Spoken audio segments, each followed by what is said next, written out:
안녕하세요. 저는 정자 올가에서 고등학교 1학년을 수업하고 있는 강사 류미희라고 합니다. 네, 원래대로 하면 지금쯤 부모님들을 모셔놓고 시험 대비 설명회를 학원에서 진행해야 되는데 코로나의 영향으로 이렇게 온라인으로 찾아뵙게 되었습니다. 네, 온라인으로라도 반갑습니다. 네, 지금부터 2020학년도 늘푸른 고등학교 중간고사에 대해서 간략하게 설명을 드릴게요. 저희가 지금 상황에서는 늘푸른 고등학교가 올해 어떤 시험을 보게 될지 아직 알지 못하겠죠. 작년도를 기준으로 해서 말씀을 드리도록 하겠습니다. 작년도 늘푸른 고등학교의 A등급의 비율은 약 25%였고 평균은 74.5점 정도가 나오는 그런 시험 결과가 나왔습니다. 많은 부모님들께서 중학교의 성적은 A, B, C, D로 매겨지고 고등학교 올라오면 내신 성적이 1등급부터 9등급까지 등급별로 상대평가화 된다고 생각하시는데요. 1학년 성적은 조금 다르다고 생각하시면 됩니다. 1학년은 중학교와 마찬가지로 상대평가가 아닌 절대평가로 매겨지고요.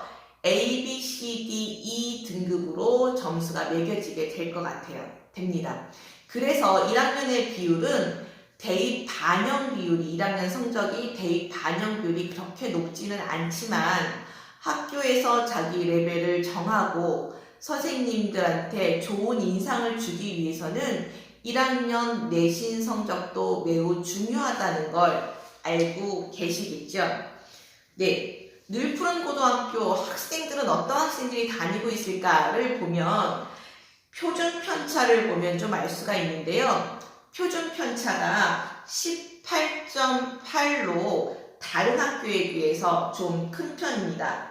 낙생고는 11.7, 그 다음에 대진고는 12, 영덕여고 12, 중앙고 14 정도인데 늘푸른고는 돌마고나 보평고, 그 다음에 굴곡고랑 비슷한 표준 편차를 가지고 있어요.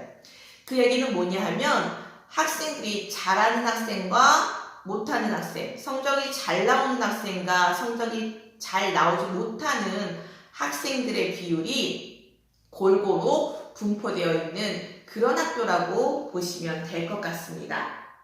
그런데 제가 가르치는 학생들 중에는 모의고사 성적으로는 1, 2등급이 나오기도 하고 3, 4등급이 나오기도 하는 그런 학생들도 있는데요. 저는 이번 중간고사 목표를 모두 A등급, 그러니까 90점 이상으로 잡고 있습니다.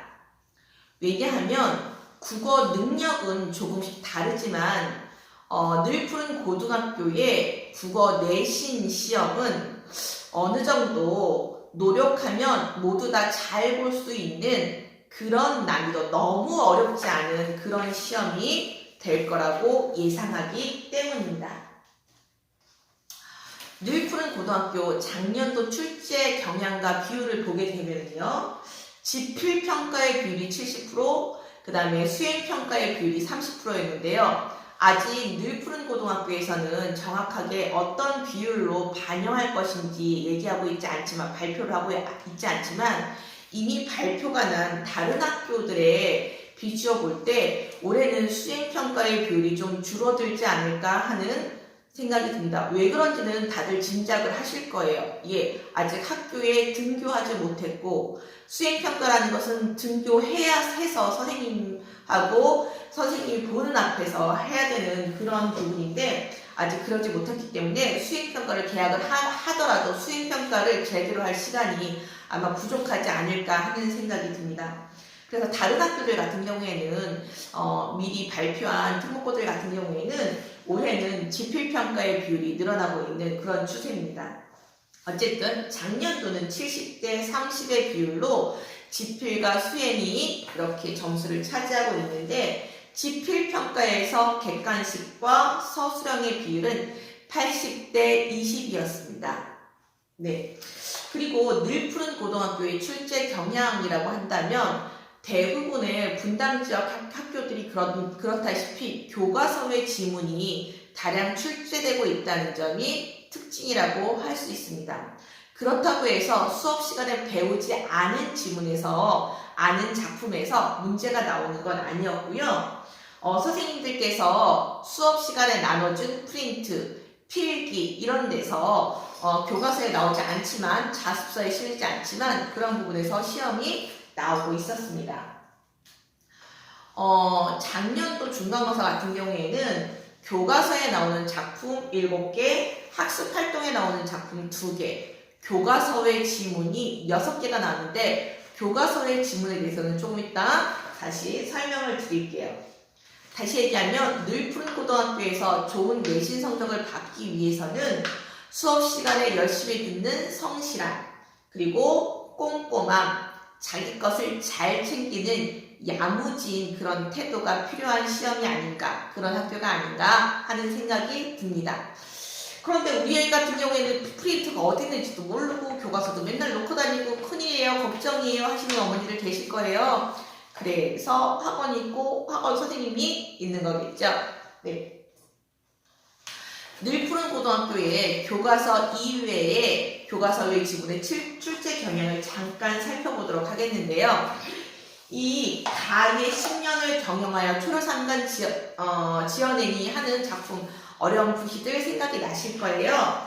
그 다음에 다와 나에서는 사설 시조가 실려있죠. 아마 두터비 팔이 물고 두어미에 치달아 앉아 하는 시조는 부모님들께서도 어려운 부시 기억이 나실 거라고 생각이 듭니다. 저희는 어렸을 때 배웠기 때문에 그 과정에 대해서는 잘 생각이 안 나지만, 요새 아이들 이렇게 고전 시가를 제시해 주잖아요. 스페인어나 고전 시가나 마찬가지예요. 외래어죠, 외래어. 그래서 누군가가 설명해주고, 또 학교 선생님이 설명해 주셨다 하더라도 질문하고 확인할 수 있는 그런 대상이 필요한 그런 지문들이 아닌가 하는 생각이 듭니다. 거기에 대한 문제로 나온 게 바로 풍자의 대상과 풍자하고 있는 내용을 조건에 맞게 서술하시오라는 문제가 나오고 있는데요. 사실 풍자에 대해서는 창비 1학기 국어 교과서에서는 다루고 있지 않는 그런 개념이라고 보시면 되세요. 학교에서 다루지 않고 있는 시조를, 작품을 교과서에 나오지 않는 개념에 따라서 서술형 문제로 출제하고 있습니다. 외부 지문을 자세히 분석하는 서술형 문제가 출제되고 수능식 사고를 요하는 문제가 출제되기 때문에 작품과 개념에 대해 정확하게 이해하고 다양한 관점에서 분석하는 연습을 해야 되는 그런 시험이라고 볼 수가 있어요. 왜 내신 시험을 이렇게 낼까요? 학교 선생님들은 고민이 많습니다. 내신은 잘하는데 모의고사에서 제대로 된 성적을 내지 못하는 학생들이 간혹가다 있거든요. 간혹가다는 아니고 좀 많은 편이죠. 그래서 내신 자체가 모의고사, 수능 성적으로 이어질 수 있는 그런 공부를 시키기 위해서 고민하시는 그런 결과라고 보시면 될 것 같아요. 예, 내신이지만 수능처럼 문제를 내고 싶어 하신다라고 보시면 될 겁니다. 17번 문제는요, 작년도에 학생들이 가장 많이 틀린 문제였어요. 문제가 이러네요. 다음은 다음과 윗글의 공통점으로 적절한 것을 보기에서 고른 것은 하고 내고 있습니다. 예, 윗글은요, 정지용의 비라고 창비 첫 번째 가장 먼저 나오는 작품이고요. 여기 다음에 해당하는 박목월의 산도하는 아이들이 다루지 않는 그런 작품이었어요. 산은 구강산, 보랏빛 석산, 산도와 두어송이 송이 버는데 봄눈노가 흐르는 옷 같은 물에 사슴은 암사슴 발을 씻는다 할 때요. 사실 우리 아이들이 처음 듣자마자 이해하는 그 구절은 사슴은 암사슴 발을 씻는다 정도라고 생각하시면 될 거예요. 나머지는 다 설명을 이미 들어가야 되는 그런 부분이죠. 왜 옛날에 우리가 학교 다닐 때 제가 비슷한 연배일 것 같아서 말씀을 드리는 거예요. 우리가 학교 다닐 때는 모든 학교에서, 중학교, 고등학교에서 한문이 필수였는데 요새 학생들은 한문이 선택이죠. 그래서 한문을 한 번도 안 배운 학생들이 많이 있을 거예요. 그래서 그런 학생들한테 이렇게 한자어나 한문이 많이 들어가 있는 그런 작품은 굉장히 어렵다고 보시면 될 것 같아요.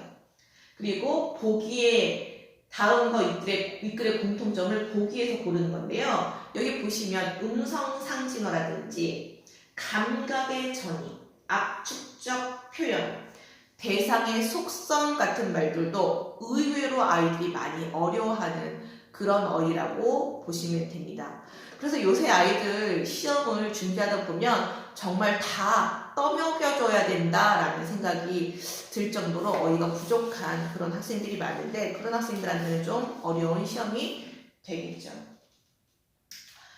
네, 이 문제는 교과서 작품과 교과서 외 작품을 비교 분석하는 문제.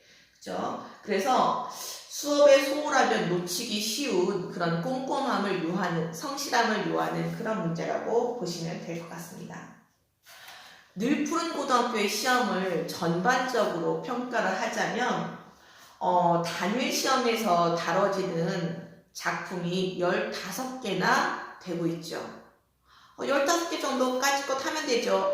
제가 지금 예로 보여드린 작품은 시들만 보여드렸기 때문에 저희 지면에 다 실을 수가 없으니까 시들만 보여드렸기 때문에 양이 별로 안 된다라고 생각하실 수도 있지만 그 15개 작품에는 시도 있지만 긴 소설도 있고요. 그 다음에 희곡도 있고 수필도 있기 때문에 양으로 치자면 얇은 단편 한 권 정도 이상으로 되는 그런 좀 많은 양을 다루고 있습니다.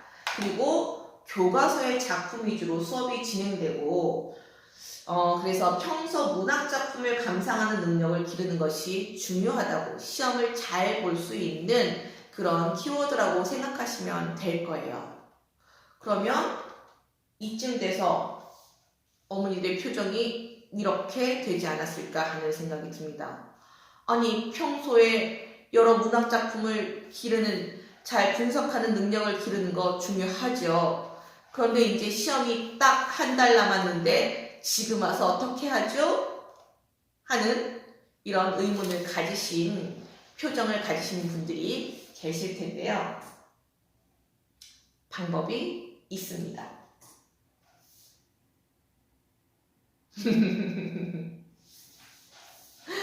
네, 제가 아까 말씀드렸듯이 물론 국어 능력 중요하죠. 문학작품을 분석하는 능력 중요하죠. 그것을 기르기 위해서 열심히 공부하고 준비해야 하는 태도 중요합니다. 그런데 지금 이 시점에서는 시험이 발등에 떨어진 불이 되고 있습니다. 그럼 제가 열심히 해서 좋은 성적을 만들어 드리겠습니다. 국어 능력, 수능 점수 또 물론 해야 되겠지만 지금은 내신이 우선이겠죠. 네, 인사드렸고요. 우리 아이들 좋은 내신 성적을 거둘 수 있도록 최선을 다하겠습니다. 감사합니다.